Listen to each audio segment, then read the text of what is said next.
in interference sometimes it is observed कि आप जब कोई स्लिट यूज करते हो, यंग्स डबल स्लिट एक्सपेरिमेंट, ठीक है, Young's double slit experiment YDSE जब हम करते हैं तो इस पे कभी कभी क्वेश्चन आता है बेटे कि पूछा जाता है कि अगर ये दो स्लिट्स हैं आपके S1 S2, ये दो स्लिट्स है S1 एंड S2 और यहाँ पर स्क्रीन है, ये आपका पूरा सेटअप है। अब पूरे सेटअप को हमने उठाया, complete setup is immersed in liquid, पानी के अंदर डुबा दिया इसको। चलो जी, पूरा ये यंग का जो एक्सपेरिमेंट है उसको उठा के पानी में फेंक दो, ठीक है। तो शायद हमें लगेगा कि चलो हमने यंग्स डबल स्लिट एक्सपेरिमेंट को खत्म कर दिया, लेकिन ऐसा नहीं होगा, है ना। ऐसा नहीं होगा। ऐसा क्यों नहीं होगा? क्योंकि जब ये पानी में जाएगा तो अब इसमें से कौन सी चीजें बदल जाएगी, क्या आप बता सकते हो? क्या बदल जाएगा? क्या आपका बीटा बदल जाएगा?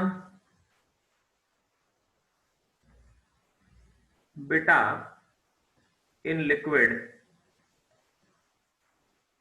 जो होगा उसका फॉर्मूला क्या होता है? Lambda D upon D. तो इसमें बदलने वाला कौन सा क्वांटिटी है? डी नहीं बदला, ये डी भी नहीं बदला, तो बदला कौन? बदला सिर्फ एक चीज, वेवलेंथ। यहाँ पर वेवलेंथ बदलेगा, है ना। तो जब वेवलेंथ बदलेगा बेटे तो वो लिक्विड का वेवलेंथ लेना पड़ेगा, lambda L into D upon D, lambda L D upon D, ठीक है। तो जब हम एयर से लेकर किसी डेंसर मीडियम में चले जाएंगे, ठीक है, तो लिक्विड एक डेंसर मीडियम है, क्यों भाई? और अगर लिक्विड आपका डेंसर मीडियम है तो डेंसर मीडियम में जाने के बाद वेवलेंथ बढ़ता है या कम हो जाता है? कौन बताएगा? What will happen to the wavelength?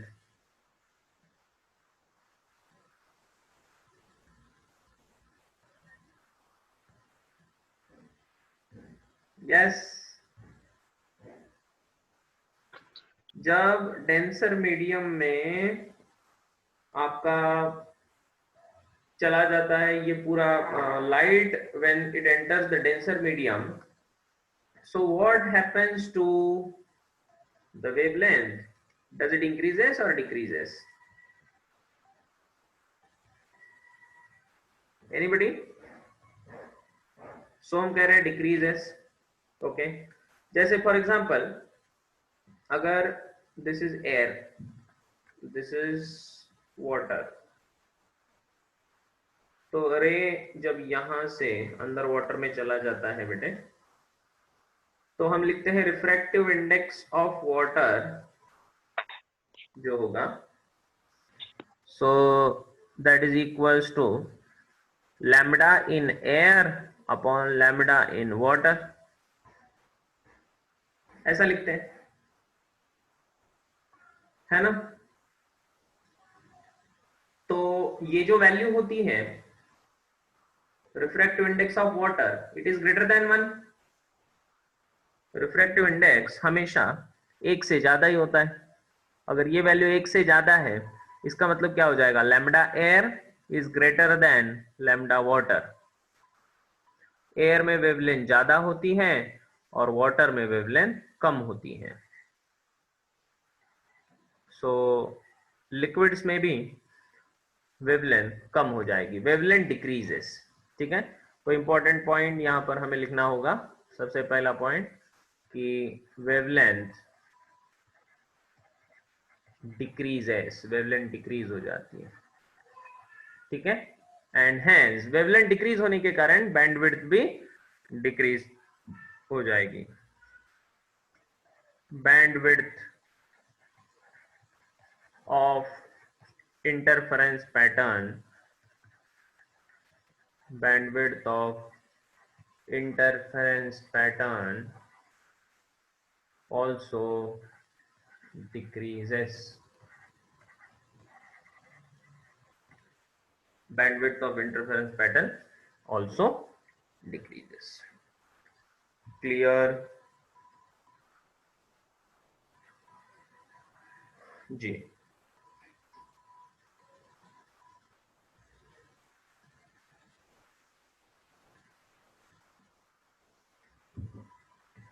तो ये समझ में आया सबके?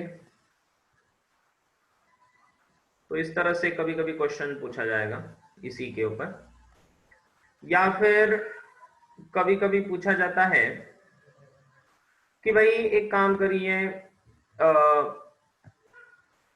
कभी कभी इस तरह का क्वेश्चन भी आता है बेटा कि बोलेंगे आपको कि ये जो दो स्लिट्स हैं आपके S1 S2 वाले जो दो स्लिट्स थे, ये है S1, ये है S2।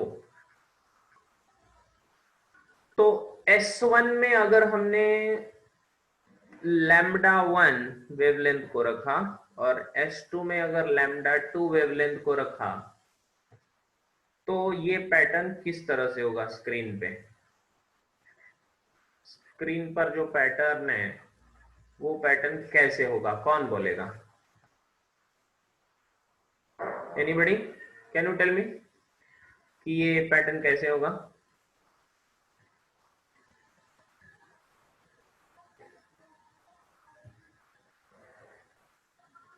S1 और S2 में हमने क्या कर दिया, λ1 का वेवलेंथ दे दिया S1 को और λ2 का वेवलेंथ दे दिया S2 को। तो पैटर्न कैसे बनेगा?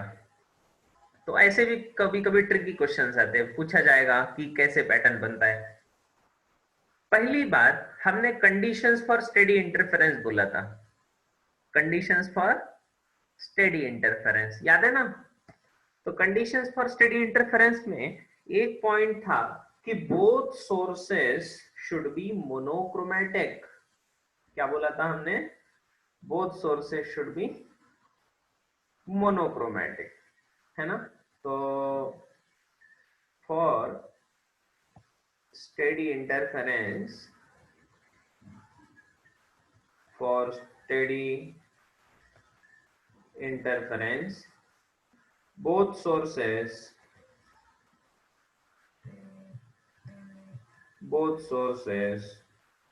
should be monochromatic, ठीक है?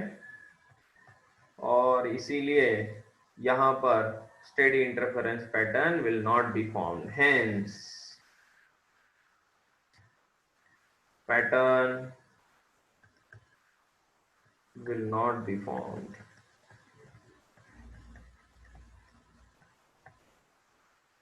कुछ समझ में आया?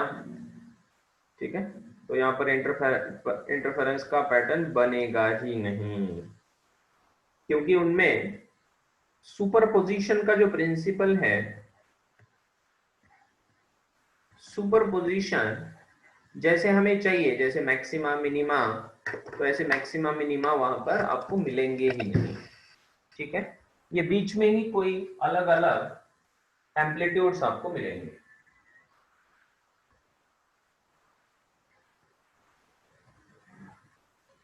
ठीक है,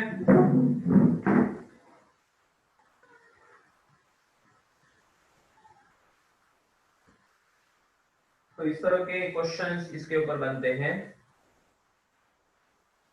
तो इसको आज हमने पढ़ा, ठीक है?